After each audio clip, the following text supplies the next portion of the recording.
What's going on, everybody? My name is Adam. I am a music producer and music gear nerd, and if that describes you as well, go ahead and subscribe to this channel because that is what we're going to be talking about every single week.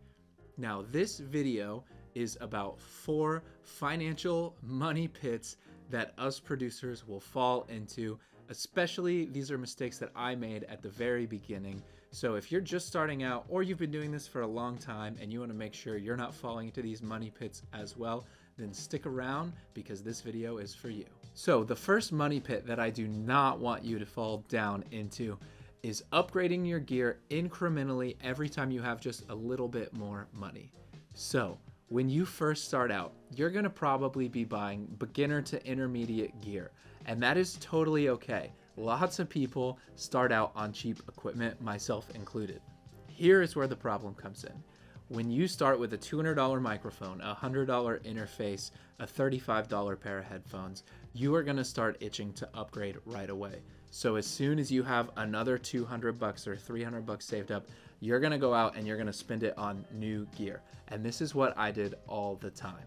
So when I first started out, I had an MXL microphone that was like $100. As soon as I had $200 saved up, I went and I bought a Blue Spark microphone, which is a little better, not great, but it sounded better than the MXL.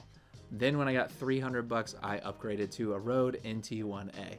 And from there, I just made these incremental upgrades all the time.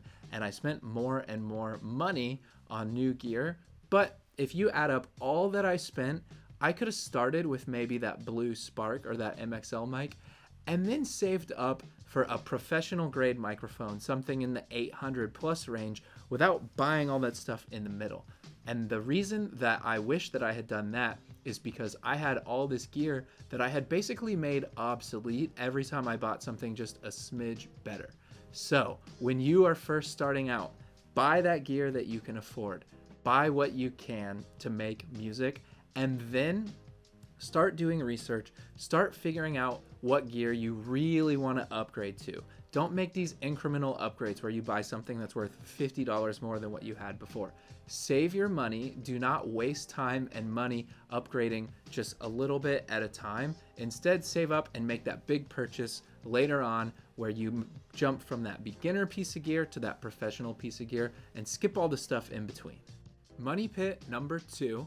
And this is one that I fell into more recently, and I think we fall into it as we progress. So all my established pros, listen up. Number 2 is all these subscription services that we stack up. When you're a producer, there are going to be digital products that you have to buy. There are going to be DAWs that you have to buy, plugins, sample packs, all this. And those companies are getting smarter. They have seen what Netflix has been able to do, what theme parks have been able to do, and that is switching from a one-time purchase to a membership. So when you go to buy Pro Tools now, it is not $800 or $1,000. It is $25 a month. Now, I'm not mad about that because I use Pro Tools every single day, more or less, and I use Splice all the time too, and that's like $10 a month. But what starts happening is you start buying more and more bundles, and eventually you're going to do what I did. You're going to look at your bank statement and you are going to say, wow, I am spending $200 every single month on these bundles. And let's be honest, we're realistically only using a couple plugins from each bundle every month. So what is the solution? Well, number 1, if there is a plugin that you realistically only think you need once, which I'll give you an example. Once I received a bunch of tracks that had this weird humming in the background, and I thought, okay, I need a noise removal plugin. I did some research, I found this Isotope plugin that I needed. I paid the $8 to subscribe to it, and I used it to process the tracks for this song. It worked amazingly. 6 months later, I realized that I did not turn off that subscription service. So I was paying for this plugin for many, many months before I realized that I had only used it the one time. I didn't even think I had it anymore. So if there's something you need for one song like that, purchase the month and cancel it immediately. So 30 days later, that plugin is not going to work anymore, but you will be okay because you were only planning on using it once. Now, if there's a plugin that you want to try and you're thinking, hey, I'll just get the bundle because it's cheap, it's $20 a month, and I'll get all these plugins. Get the bundle, Set a day in your calendar a month or two later and check back and see, have I been using this plugin and is it useful? Has it replaced plugins that I already had? If it has and you want to keep using it, splendid. If it hasn't, then you know to cancel it. And there is another option as well that I want to talk about, which is buying the one-time purchase license of plugins from bundles. So there was a bundle that I was paying a lot of money for every month, and I was only using 2 plugins. So I waited until they went on sale. I bought them for $29 each, and I canceled that bundle. And that $60 that I spent on those 2 plugins has saved me way more money than if I was keeping that bundle every single month. So just be aware of those subscription services. Don't let them stack up. Don't let them become a hindrance because you're spending $100, $200, $300 every single month on these plugins. Financial mistake number 3 that we make when we're purchasing gear is trusting Amazon reviews above all. It is easy to get on Amazon and just start typing in microphone, keyboard, guitar, and then you're gonna see all these 5-star reviews for all this gear. I have been totally guilty of shopping on Amazon and just purchasing stuff that I do not need. And the reason that you should not be trusting these Amazon reviews is, number one, there are a lot of reviews on that website from people who don't own or buy a lot of music gear. They're going to be people who buy one thing one time. They need a microphone for a single use, or they need an interface to record something once, and they're going to go, that worked great, 5 stars, I love it, this was a great deal for the price. And that may be true for their application. But if you're someone who's trying to record all the time, you want to invest in good quality gear. And a lot of people who are not doing that, like you are, aren't going to know how to really review this equipment. Number 2, there are a lot of reviews from people who aren't even the one that have been using that piece of equipment.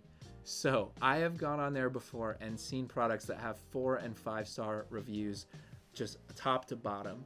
Then you read some of those reviews and it's like, I bought this for my kid. They have really enjoyed using it so far. 5 stars. That doesn't really tell you much about the product. You'll see reviews like, came in just 2 days, amazing, love it, great, can't wait to use it, 5 stars. That is someone that literally hasn't even tried to use the product yet, and they've given it 5 stars because the package came in. That's just how Amazon is.